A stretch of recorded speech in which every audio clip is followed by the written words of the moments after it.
Congratulations, you've picked out a great-looking Pergo floor. And now it's time to install it. To get started, we've created this video to provide instructions for site prep and floor installation. We're installing a Pergo laminate floating floor using the Uniclick locking system. Installation requires a number of tools. See the complete list in the printed instructions. You'll need safety items such as glasses, gloves, knee pads, and a mask, and items like a tape measure, level, pencil, utility knife, hammer, and pry bar.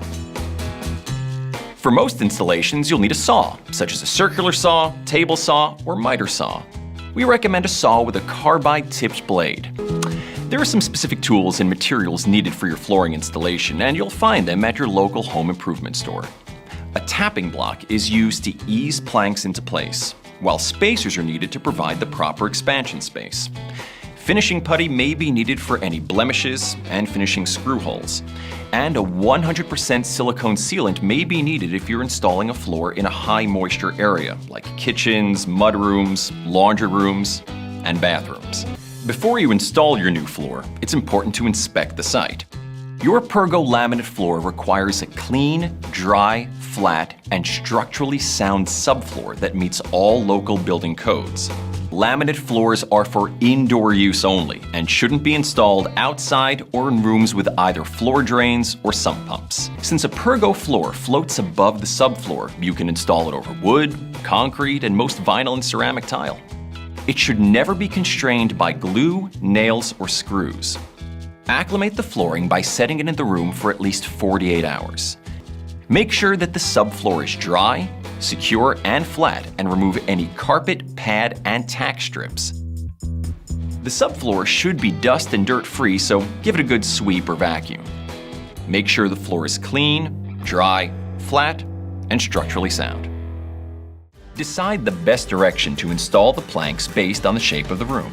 You may want to consider things like the longest and straightest wall, the location of the incoming light, and architectural elements like fireplaces or door frames. If you need to undercut the door frame, use a spare plank to measure the height of the cut and cut 1 inch into the wall base. Clean out the debris and slide the plank 1/4 inch under the door frames. Leave a 1 1/8 inch space in the doorways to provide room for the T-molding that will join your new and existing floors. With these steps completed, it's time to install the floor. Determine the number of rows of planks you'll need to fill the room.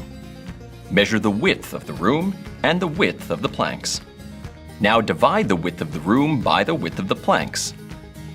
If the last row is less than 2 inches, you'll have to cut the first row accordingly so that the first and last row are even widths.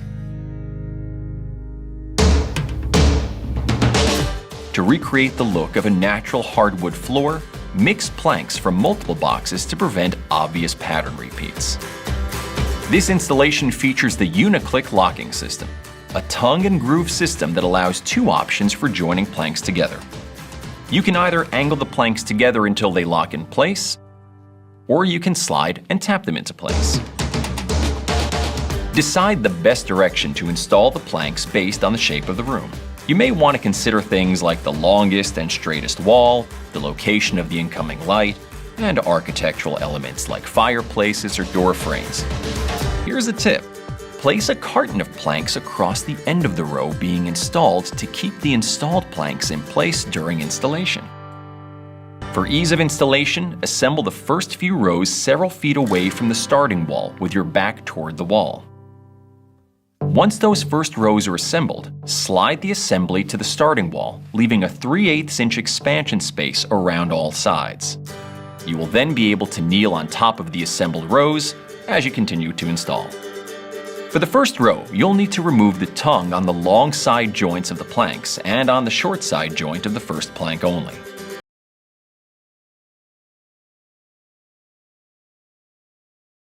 We'll use a utility knife to remove just the short side tongue of the first plank. We have our first row of planks ready to go with the tongue cut off and at a width that is appropriate to allow enough space for our final row of planks. Assemble the entire first row with the cut side toward the wall by inserting the short side tongue into the short side groove of each plank and rotating downward. When you reach the end of each row, you'll need to measure from the wall to the last installed plank to get the length of the end plank. Make sure to leave a 3/8 inch expansion space. Cut the plank and install it.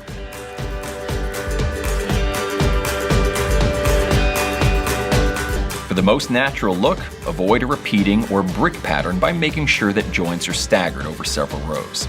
Ensure at least a 12-inch end joint offset from the prior row. To assemble the second row, insert the long side tongue of this plank into the long side groove of your first plank at a slight angle until the laminate edges meet, and then rotate down until the joints lock.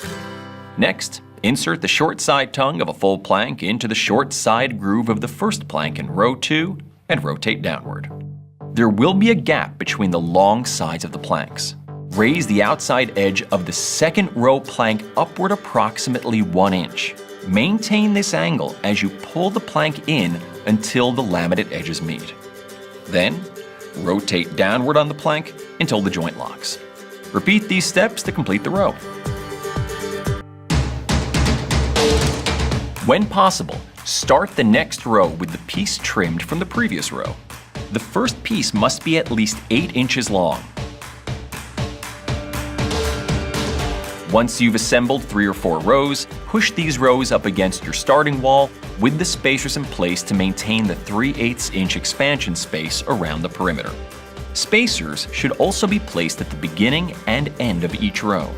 This will ensure that you've left enough space for the floor to expand. Continue the installation in the same manner until you've covered the subfloor, being sure to maintain at least a 12-inch stagger between the joints. When installing under a door frame, tap or slide the long side joint to close it, and finish by tapping the plank into place. For the last row, measure the distance from the second to last row to the wall. Cut each plank to the correct width and install. Install the long side tongue into the groove with the end joint aligned. Using a pull bar and hammer, work evenly along the length of the plank and lightly tap the joint closed. After tapping the long side joint closed, tap the short side closed, using a tapping block or pull bar. Check to see if all joints look secure and the floor is well fitted in the space with enough room for 3/8 inch expansion along the walls and against any fixed objects. Remove any spacers between the floor and the wall, and proceed to add molding and trim to finish the floor, like a T-molding in your doorway or quarter round along your walls. To clean your floors, simply wipe dust away with a dust mop or damp mop. You can make your own floor cleaner by adding 1 cup of vinegar or 1/3 cup ammonia to a gallon of water. Spray the cleaner directly on the mop and not on the floor. Before you begin, read the installation instructions and call with any questions or concerns.